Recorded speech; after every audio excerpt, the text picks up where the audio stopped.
We're here at the Balboa Island Museum with Patti Culpepper on March 24th, 2014. Our first question would be, what is your earliest memory of the island? My earliest memory of the island actually was, I think I was about 2 years old in my stroller, because I have the picture of this too, in a new little sunsuit that a friend of my family had bought me with a little hat. And I actually remember them putting it on me, and it had little pink flowers on it. And it was on Balboa Avenue on the little island, and my mom was pushing me down the sidewalk. And I remember that. And I learned to swim when I was 3 at the end of Balboa Avenue. And I remember that. Lots of memories early. I have a very good memory too, and I have a photographic memory, so I can see all these things too. Oh, vivid. So yeah, vivid memory, right. Goodness. Well, when did you move here? I was born here. Okay. So when I was 3 days old, my parents brought me home from Good Samaritan Hospital in LA, where I was born, because they didn't have any hospitals here, except I think St. Joseph. I was born at Good Samaritan. You were born at Good Samaritan also? Yeah, they don't born babies there anymore. And we came down to 1710 Park Avenue, which was then a kit house. It was called a Victory House, and it didn't have a bedroom. There was a double bed in the living room, and there was a little fold-up table that you ate up that went up to the wall, and it had a little brace, that came down. And eventually my father built a little side bedroom. It was like a bunk in a boat with a porthole over it for me. It was built in with drawers underneath it. They're just on the little side of the house, but it was years before there was an actual bedroom in it. But that's what I came home to when I was a baby, but it's been remodeled like five or six times. Oh. House is still there though. It's remarkable. Yeah. So now that you moved here, it was because you moved with your family, but do you know their origins of why they moved here as a family, maybe the year that happened and why? My father had a drugstore in downtown LA, Riley's City Drug Company, and he commuted. And we had a home in Burbank also that he spent during the weekend. And my mother was actually Russian. I'm half Russian. And her mom and dad they died when I was 3, so I only saw them once. But we stayed on the island. He was an avid sailor, not a stink potter in a powerboat, but a sailor. They used to call them stink potters. And he had his boat here, and he had what was then called a common sense. The name of it was the Red Witch, and it wound up at Jay Greer's. I don't know if you've ever talked to him. Jay Greer's father, Murray Greer, and my dad went to SC together, graduated from pharmacology school, and opened their first Rexall drugstore downtown LA. But at this point in time, after I was born, he had his own drugstore. But my father wound up giving the Red Witch to Jay Greer, that lives on the on the North Bayfront here. And that Toyon Bay Yacht Club sign and everything on his front porch were all my dad's things. Those are, okay, because I heard that they actually took that house and lifted it and moved it to its present location, the Toyon. Somebody told us That would have had to have been years ago. I don't remember it Yeah. ever being anywhere else. It's always been there as Okay. far as I know. I think if you I'm were gonna trying ask to lift Jay. that house up, it would probably fall apart. I don't know. But the interesting thing is, my dad, and I don't know because my dad actually did a recording before he died, and Jay gave it to me. It was on a cassette, and it was in his envelope with all of his things from his memorial when he died. But the cassette's not there anymore. I don't know what happened to it, but he told how, because he wound up owning 7 houses on the little island, Wow. only one of which he was left with after his marriages and divorces, but he had 7 on the little island. So he believed in investing in Newport Beach real estate. So he would buy the lots. Mine, the one at 1710 Park, cost $1,100. The Kit House, the Liberty House, cost $900. So he did that on Balboa Avenue too, on 1506 Balboa Avenue. He did another one. We called that one the postage stamp because it never got remodeled. So the city council or the planning commission, would it be? They made rules because of what my dad had done, because on the other lots, he'd buy houses in Burbank or in Whittier, and he'd truck them down here and put them on the lot. And so they made that against the law. You had to build your house on the lot, is what they told me. So they were all pretty inexpensive. So they were and he owned a Bayfront one. He sold that one first, doggone it. Had a dock that held, still there. So these are the prefabricated homes that they were constructed in Pasadena? No, I don't know. Well, no, he built them on the lot. Oh, the kit. So you The kit- physically bring the kit to the It was a lot. prefab house, Okay. right, called a Liberty House. And I have the brochure still. Do you really? Yeah, I have it in my belongings in my Wow. garage.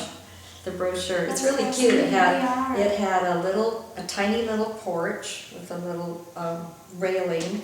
And what I remember was it had a little window, because there was no bedroom, remember, with the flower box with fake red geraniums in it. And I swear he did that, but they were real geraniums. And then there was just sand in front. There was no yard. It was just sand and then the sidewalk. Now my dad told me that the first house, which would have been that one Daddy built there, that there was no seawall. So I've tried to envision that. So when the tide came up, did you get very wet? How did that work? I said the same thing, there wasn't a seawall. It wasn't on stilts, so maybe the tides weren't as high. But he said there was no seawall. Yeah. So there had to be, he was born in 1905, so he would have graduated from college. He was born and raised in London, England, and they came over on the Queen Elizabeth, the original one, when he was 16, and he started he went to Hollywood High School. And when he graduated, he went to SC. Wow. His father was a physician and a surgeon, Dr. Frank Riley, and his mother was a Christian Science practitioner. Wow. But then he wound up writing novels. He wrote the Bible of Bibles, and he wrote Holistic Healing in the early 1900s. His father. So his father, he watched his wife, how she could make herself well with Christian Science, and he switched from being a surgeon to writing metaphysical healing books. Wow. Right, so approximately what year do you think he might have moved here based on when he finished at Well- ST and had this vision? Well, he had the drugstore in LA, so he had the houses down here because he built the one I was raised in 1937, and I was born in 1939. So I don't know, because again, that's on that tape, what year the other Kit House was built. If that was done before. He never lived in that. We never lived in that one. It was way too small. And I remember the water heater was right by that little table up on a stand. The water heater was just there. There was nothing built around it. It was just It's in the a house. water heater in the kitchen. But when he remodeled it, there was a Wolf stove, which he didn't cook, He had a Wolf stove. Why did he buy a Wolf stove? But then the oven looked like a washing machine. It had a round glass, and it was up this high, and had a round glass window. Everyone that would come in the kitchen thought it was a washing machine. Unusual. Yeah, so it was a cute house. When we went to remodel it, my husband and I, everyone said, "Oh, please don't." It was all Hawaiian. It was all Philippine and Honduras mahogany when it got remodeled. When he remodeled it, he had it remodeled by a cabinet maker. So the crown molding, everything, and it was beautiful. It was only 700 square feet. It was just tiny, one bedroom, and it's really pretty, very pretty. But it's still nice. It just doesn't have all that wood in it anymore. So 1937, so if he was born in 1905, he would have graduated, let's say, at 18, which would be 1923.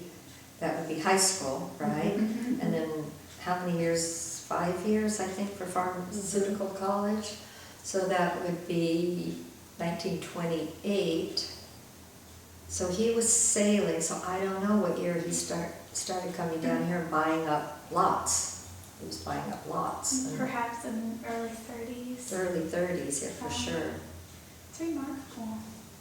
And especially considering the timing too of the transition in the country to be an entrepreneur. That's Right. really significant to have a vision of Oh, value you told homes. me that too. My ex-husband didn't believe and he was a judge. He didn't believe in investing his money in Newport Beach real estate, and I talked him into buying a house in Crone Del Mar. We bought it for $70,000, a double lot, not overlooking the ocean, but one block in on Seaview. And we sold it for $1 million. So he didn't believe in buying Newport Beach real estate. I could have killed him. Wow. Anyway, I hope that's not on the tape. So he's still alive there. So what was I going to tell you? You asked a question about the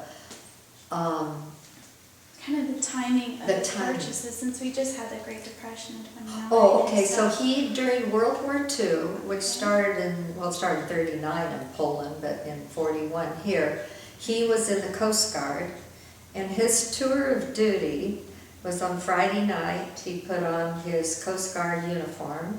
The Coast Guard base was Collins Island. Mr. Collins had donated his home there, and I remember it was like a castle then. It had a top on it that was like a castle that apparently is on Placentia.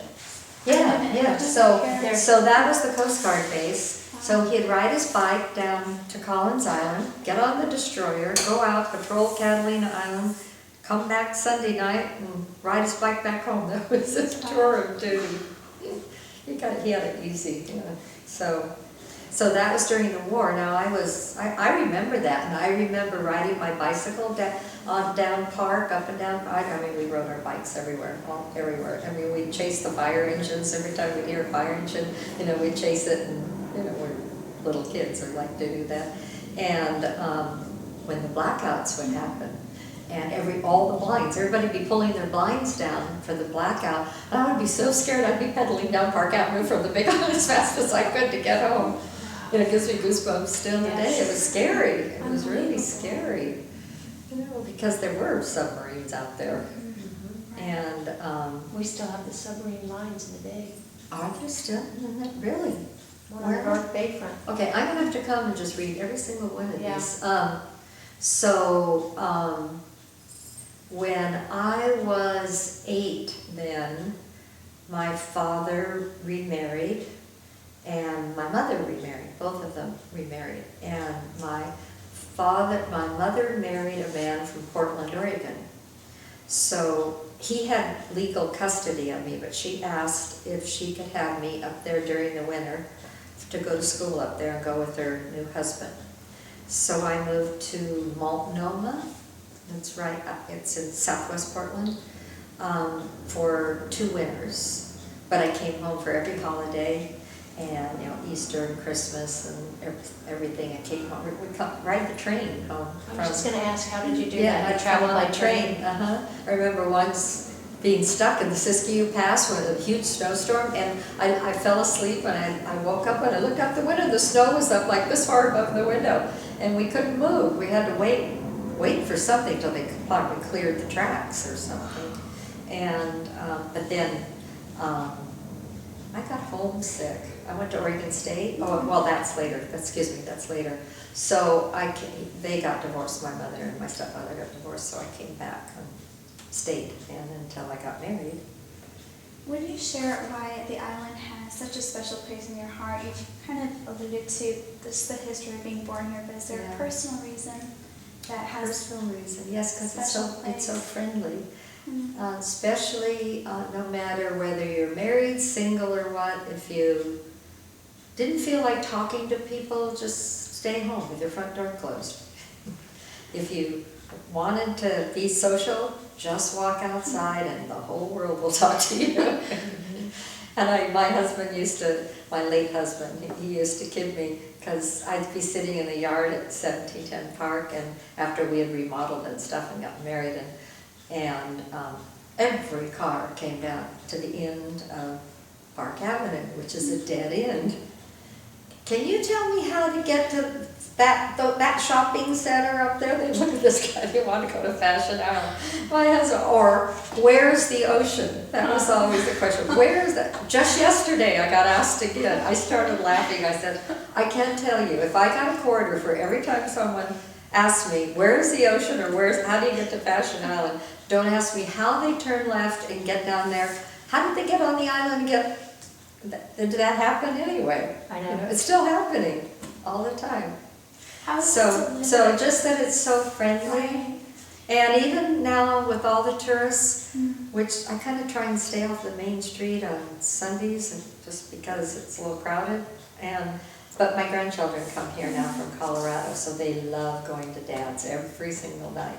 But it's just, everyone is so friendly. It's just, it'll make me cry. It's a wonderland. It's a place out of time that there is no place. I traveled, I got in my car in 1984, my 73 Maverick.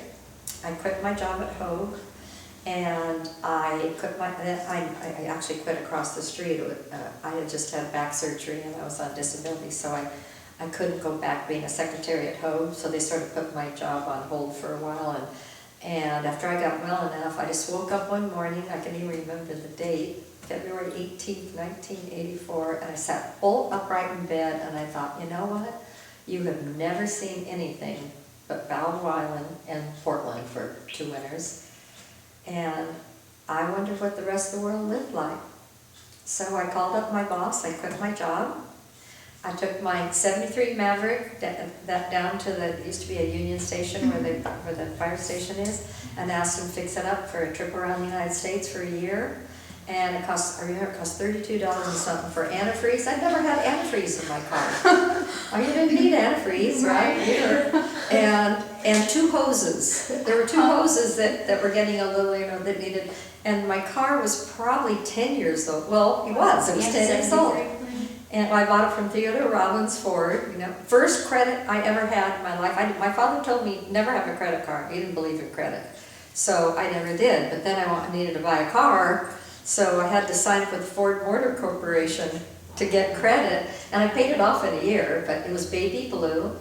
So my friends gave me a going away party, and they bought me a CB radio, because there were no cell phones or anything in those days, and my handle was Peppermint Patty, and I got on the road, and I called everyone who had ever, in a Christmas card, or it said, if you're ever in Missouri, come see us. So I did. I told them I'd give them about a week's notice, because I had no plan on time, and I did it this way. So I went to Oregon first because I knew people from when I lived there.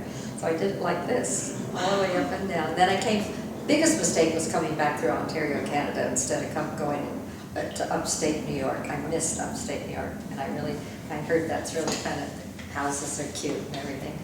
So I got to see all the cultures, and boy, is it different outside of California. The first thing I noticed, the kids had parted down in 1960 hairdo, the women with their hair parted down the center and hanging down, and bell-bottom jeans, and I thought, wait a minute, nobody dresses like that anymore, kind of thing. But nice, and I ate a lot of sausage cream gravy on biscuits, let me tell you. I couldn't wait to get home. I wrote that, I kept a diary, and I wrote that in my thing, I can't wait to get home for a broiled chicken breast, steamed broccoli, and white rice. Something clean to eat without sauce on it. But yeah, I did that in '84. Fantastic. Would you share your favorite Balboa Island story that brings back the fond memories of your childhood or that inner child within you? Let me see. Oh, yes, playing.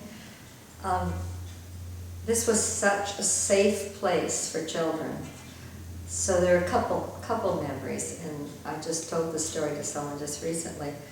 We used to, every day after school, from the age of, I remember being at that time, because we'd moved over, my father had married my stepmother, we had to have a bigger house, so we moved to the 1504 Balboa Avenue house. We played kick the can in the street every single night, all the little island kids. They were ages ranging from maybe 1 year younger than I was, to the boys, some of the boys were maybe 4 or 5 years older. And nobody ever was boyfriend, girlfriend. We just had the little island gang is what we were.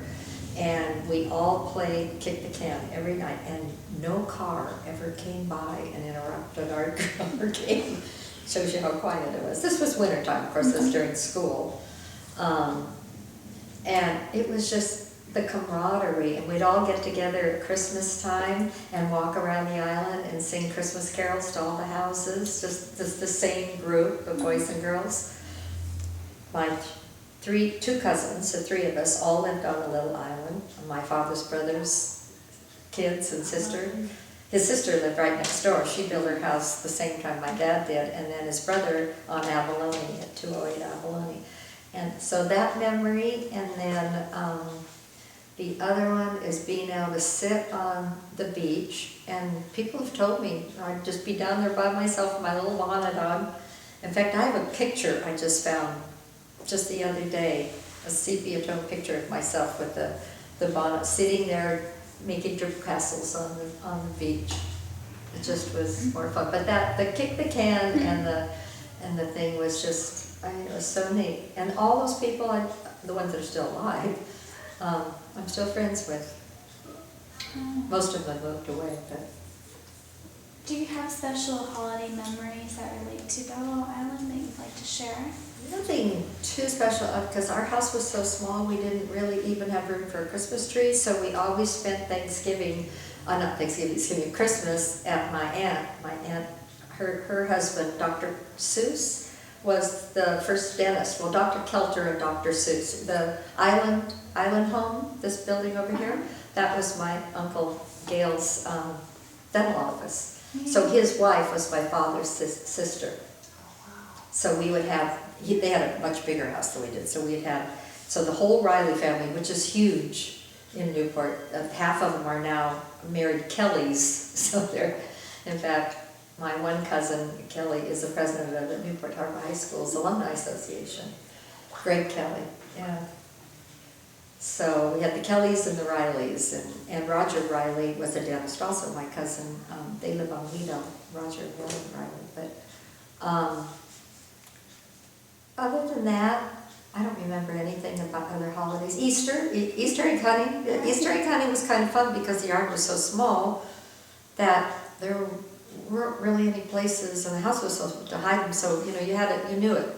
Every year after the first year, you knew where everything was going to be. And when I lived there with my children after my father died, when I inherited the house in 1978. So one year, my daughter, they had discontinued bus service to Crum Del Mar High School, so I bought her a little motor scooter, and it was chartreuse green.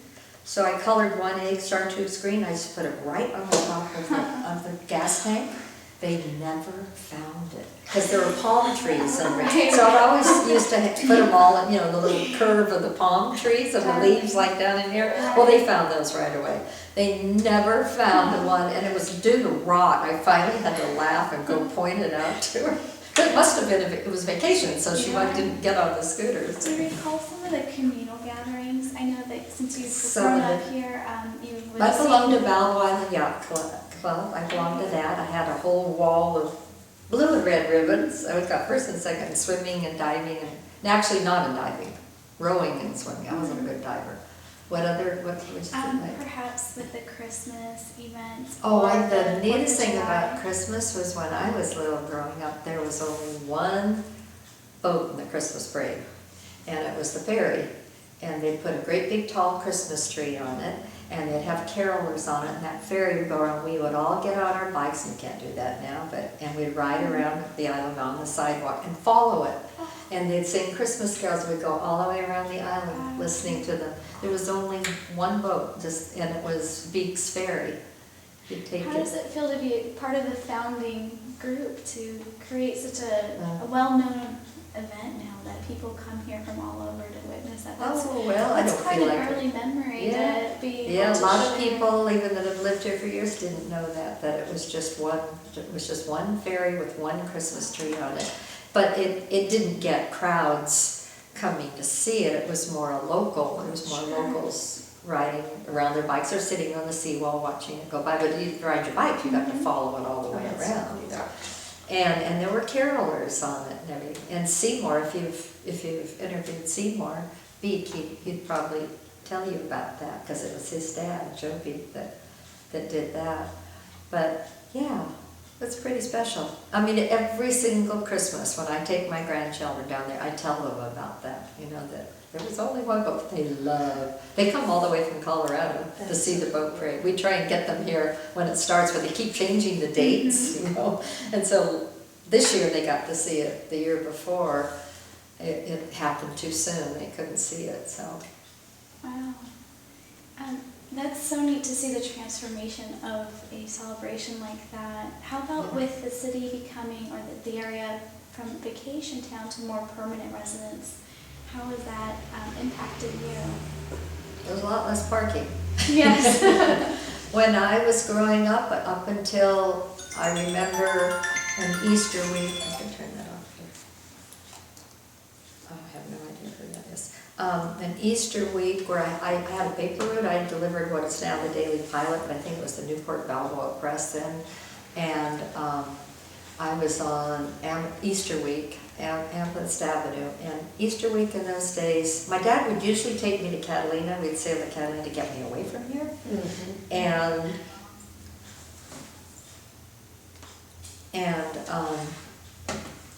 you couldn't get up and down the streets. You couldn't, I mean, Easter week was unbelievable. There would be 15 to 20 kids renting one house, you know, in it, and it was legal then. So, well, I don't know if it was legal or not, but nobody said anything about it. But I remember trying to go down the 100 block of Amherst on my bike to throw my, and there were so many cars, and they were all teenagers, of course, guys in their hot rods and stuff, all lined up, you know, flirting with all the girls. Right, so, what was the complete question? I'm kind of seeing the transformation. Yeah, of a so city like that, the traffic bothers me.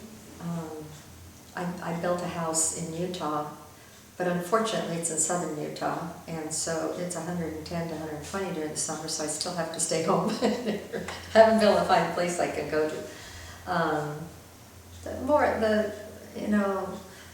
The permanent residents really don't have anything to do with that. There's just a lot more tourists now that sometimes can get irritating because some people are rude, you know, and that bothers me. But the permanent residents are great. I don't think there's enough permanent residences. I mean, I live on the little island. I walk my dog around the little island every night. I come down the South Bay front, and 6 houses, I don't know if it was last year or the year before, were torn down, and great big beautiful, you know, Vittorelli homes built, gorgeous homes, and they're all dark all the time. The Grand Canal, then I come down the canal, the first block is almost all dark, and it actually makes me very sad that people build these beautiful homes and they don't live in them. You know, they just use them like for a vacation, or it's just sad. It's sad that there aren't more full-time residents. And there's a lot on the Big Island that aren't, have been for years. But, you know, I said that to a friend in Utah where I built my house, which is the same kind of, it's sort of a snowbird community. He said, Patty, you do the same thing. You go to your Utah house, you spend 6 weeks, then you go home to Balboa Island and you spend so much time. He says, so that house is vacant while you're gone. So I had to put it into perspective, sort of. It's just, yeah. How has the island become home to you? Like, I know it was home automatically, It's but always maybe been the home. way, how did you shape it into it, like, continually throughout the years? What are the elements that cause that to be home? So it seems like you found your way after going all these different The same person. journeys. here. Let me turn that part off there. Just you referenced it as home throughout, and just, was there something that really marked it as such? I can't think of it because it's always been home. I guess having some of my family here really helps. My 2 cousins are still here. My 1 cousin, we have a tradition. She comes over every Monday night and we watch TV, and I know a lot of people, you know, and I don't know. It's just home. And, I can't think of anything. Well, this building, I babysat for actually I just dated him last year too. What's his name again? His name's embossed in the cement outside. Is that Raleigh? Raleigh Pulaski. Yeah. I babysat for he and his first wife, Marilyn. Isn't that? I'd work at my dad's, what I did is I'd work at my dad's drugstore I'd work at the Jolly Roger sometimes from 1 to 5, and I'd work, and sometimes I switched this, I worked at 4-hour shifts, and then I'd work at my dad's drugstore from 5 to 9, which was right next door. And then I'd babysit in the summer for tourists who came down. Actually, one of them wound up going to Bayfront houses. He just died at the end of Marine and South Bayfront, and Ted Monroe, and I babysat for his 5 kids, and I babysat for their 2 children in this house. And I just told someone the other day, so I called Raleigh, and I said, after we'd gone out to dinner, he took me over to the yacht club for dinner a couple times, and I called him and I said, I went over to the New Balboa Island Museum and your name was embossed in it. And I knew that this had been his house. So this had been his father had built this house. So, I mean, it's things like that. It's like here I am 74 years old, been here off and on for 74 years, and I still discover new things. Certainly. And it's kind of neat because you can tell people about it. When you go away, they ask you now. So now I do a house trade. When I go to Utah, there's a family that lives there that bring their grandchildren here while I'm gone for their summer break, for a few weeks for their summer break. It's just things like that. Right. Would you share some stories or a particular story of a celebrity you might have encountered? Oh, yeah, I could encounter lots of them. I'm sure. Lots of them. Okay, I stood in line. Natalie Wood and Bob Wagner kept their boat at Evans Marina, and my favorite thing was to get all my girlfriends and boyfriends and everything.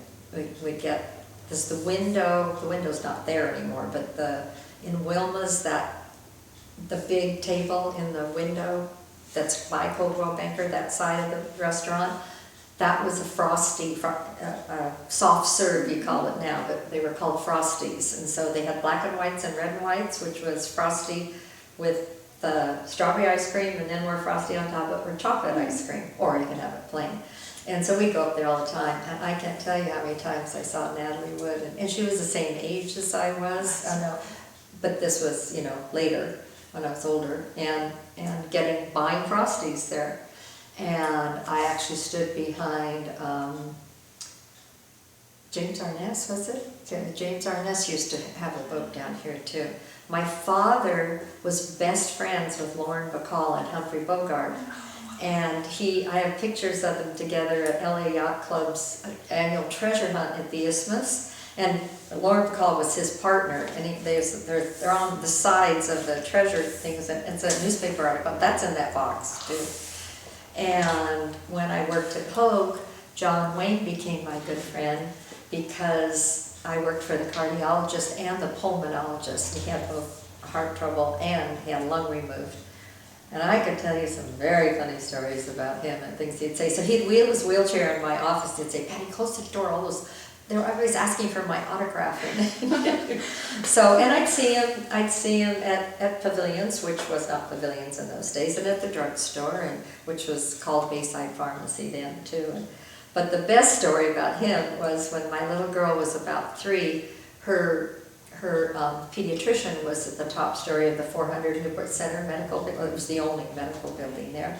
And it was the top. So we got in the elevator at the end of the appointment. We go down the floor, the door opens. he walks in, John Wayne walks in, and he's always wore all white, like Izod's shirt, white jeans, white tennis shoes, and a white sailor hat. And so he's like that, and he gets in, he just smiles at me, and this is before I knew him at home, by the way, this is way before.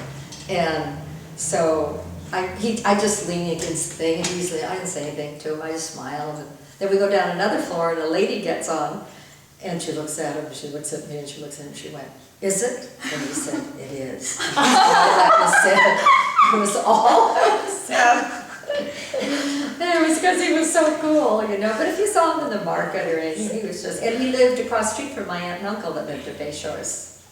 The other Rileys, they have the youngest brother, Jack and Marge Riley. They're the ones who, the daughter married a Kelly. So then there's this whole huge amount of Kellys. And anyway, so yeah, that was, I don't think I ever met any other really. Oh, I dated Alan Ladd's son, and I had 1 or 2 dates with Ricky Nelson. You're too young, probably you know who Ricky Nelson was.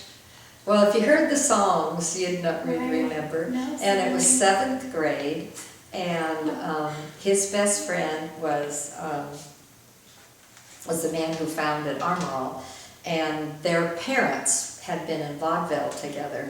So the Nelsons lived in Laguna, and that's where they lived. That's where Harriet Nelson always lived in, and he just needed a date for us all to go to the Lido Theater. So, and he had pimples all over his face. He wasn't very cute. He had a butch haircut. He was really short, and I was tall. I was almost 5'7". I've had a couple of back operations. So,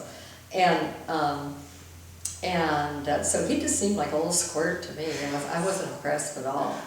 Wait to tell my husband. It's like he loves him. He did. Oh, I did too. And then he married that girl, Harmon. What was their name? Yeah. They had the 2 twin boys. And they had the twin boys who are sort of rock stars. Yes. They have long hair, don't they? Yes. Long hair. The Nelson. Yeah, I can't remember. Ozzie and Harriet. Did you guys ever see that? Ozzie and Harriet. So Ricky. Ricky was one of their sons. David is the other son. And Ricky became a musician. Yeah, and he sang. And really he died flying into Aspen, Colorado, in that plane crash. It was really sad. I cried. Yeah, it was very sad. And Alan Ladd, the movie star, his son Laddie was a good friend. Alan Ladd was a good friend of my dad's. Because of having the drugstore in LA, and LA was so small in the 30s that everyone knew everyone. And he was right across the street from the Hall of Justice. So he was just a central location, so these movie stars and stuff. He taught Marlene Dietrich how to play tennis. And his best friend was there I go again, Tarzan. Weissmiller. Johnny Weissmiller was his best friend. He used to go to Acapulco with him to his mansion overlooking the ocean. So after I got divorced, I had a child care business up in Costa Mesa, and I did the laundry at the laundromat on 17th by Mikasa restaurant. It used to be a laundromat. It was a Norge laundromat, I remember. So I was doing my laundry one Saturday, and this really cute guy kept smiling at me, and I was single, nothing. And he was folding his laundry, and I was folding my laundry, and he finally came, he said, "Hi." I said, "I'm having a party at my house tonight over on Lido," and he said, "I was just wondering if you'd like to come to it." I thought it was his birthday or something, and I don't think he even introduced himself. Maybe he said Johnny or something like that, but anyway, he said, as it turned out, he was Johnny Weissmiller's junior. And I said, "You would never believe this, but your father and my father were close friends." Yeah. Oh, wow. So it was just a golden age, the 30s. And sometimes I feel when I don't go to LA very often, but when I'm driving up the freeway and get off on Wilshire Boulevard, I have this one, especially when I see those little cottages that were apartments, with that faced each other, and they'd go to the left like that just past all the big buildings. I have this deja vu, like maybe I've been reincarnated from the 30s. Or maybe I just would have liked to have lived back in the 30s, I think. Would you share some of the life-changing events that might have occurred at the island? Life-changing events, goodness, I can't think of any, like what? Give me an idea. It could be personal, communal, anything that you think is Well, significant. meeting my first husband here, who had been asking me out for, actually his roommate had been asking me out for years, and my daddy wouldn't let me date anyone that was any older than I was, and he was 11 years older than I was. The one that was asking me out was only like 9 years older, but my young man was only like 16 or something. So when I turned 18, I think it was, I was still working at the drugstore, and I'd come home from college, and the man that I married, his roommate had been the one asking me out. His name was Bob Casey, and that's, my son is named after him. His name is Casey, yeah. And he was his godfather. So he invited me, in those days, in the 50s, a Saturday night date was, you go down to Brook Street, if you're dating a surfer, you go to Brook Street, they surf, you watch, and bikinis, and those, you know, making your waist with it. And then you go to a surf movie. I can't remember how you'll go to a potluck, a barbecue, and then you go to a surf movie at the Laguna Beach Theater and stuff. They had surf movies. So he came in the drugstore because my husband he had been ski instructors in Sun Valley, Idaho. I mean, you remember they're quite a bit older. And so they'd come home in the summertime, and then they'd find girls on Battle Island to go out with, right? So Bob Casey came to me before our date. He asked me like a week ahead of time, which was it's pretty unusual in this day and age, but wasn't that unusual then. And he said, would you mind if we postponed our date, because the girl I went with in Sun Valley, Idaho is going to be down only this next weekend, and I'd really like to see her. But we're having a barbecue at my apartment, which was where the Noyes live now. Oh, yeah. I actually had my wedding reception up there. Wow. And he said, we're having, my roommates and I were having a barbecue. Why don't you and your cousin, Joanne, come on over? Because my cousin and I lived together. That's when we were living on actually, no, that we were living on I forgot that house, 218 and a half Onyx. Should be on that list. I lived there too for a year or so. And so we went, and I met his roommate, Billy, and married him 3 months later. Oh my gosh. We had a summer romance. So anyway, I met my first husband on the island, so that was pretty special. Pretty special. Huge. Do you have a favorite story about a business on Marine Avenue, even if that business doesn't exist today? Yes, the Jolly Roger. Our favorite place. The front and the back view. That was the other thing that was really neat. You didn't, if you wanted to go have a cup of coffee and talk to all your friends, you just went to the Jolly Roger and sat at the front or back view, and everyone could talk to each other because they talked across the way. Maxwell, Mike. I don't know if he ever told you, Michael Fitzwater, who died. Most of my friends have died, unfortunately, and it was just this group of people who had been raised down here. Some of them weren't even raised here. Some were in Corona del Mar, some were in Costa Mesa, but everyone went to the JR. And every day after school, when my girlfriend and I would get off the bus, we'd go there and have a buck malt with chocolate buck malt, which was they served it in a silver container, and it was thick, and it had chopped almonds all over the top, and we'd order French fries and dip them in the chocolate malt. I mean, that's the weirdest thing, I know. Every day we do that. So, and the funniest thing, I really never ever frequented the Village Inn. I didn't drink that much, so it was just always sort of except for Halloween party. The Halloween party was always fun there. But yeah, so the Jolly Roger was neat. But Wilma's is wonderful too. Wilma's is great. The people, the gal that owns it now, Sherry, is a fabulous gal. Well, thank you for such an extensive record. Oh, I know. It's Long, wonderful. yeah. No, the history that you've provided Thank to you. the museum, I'm very grateful for. Is there anything you'd like to add to this interview of just general memories here? Right off the top of my head, I can't think of anything. I'm sure something will pop up but I just thought about this building and And I managed, that used to be a hairstyling salon across the street, and I managed that after my back surgery from, when was my back surgery, from 80 to 84, for almost 5 years. And met a lot of people that way too, you know. And What was Is the that name what- of it? it was called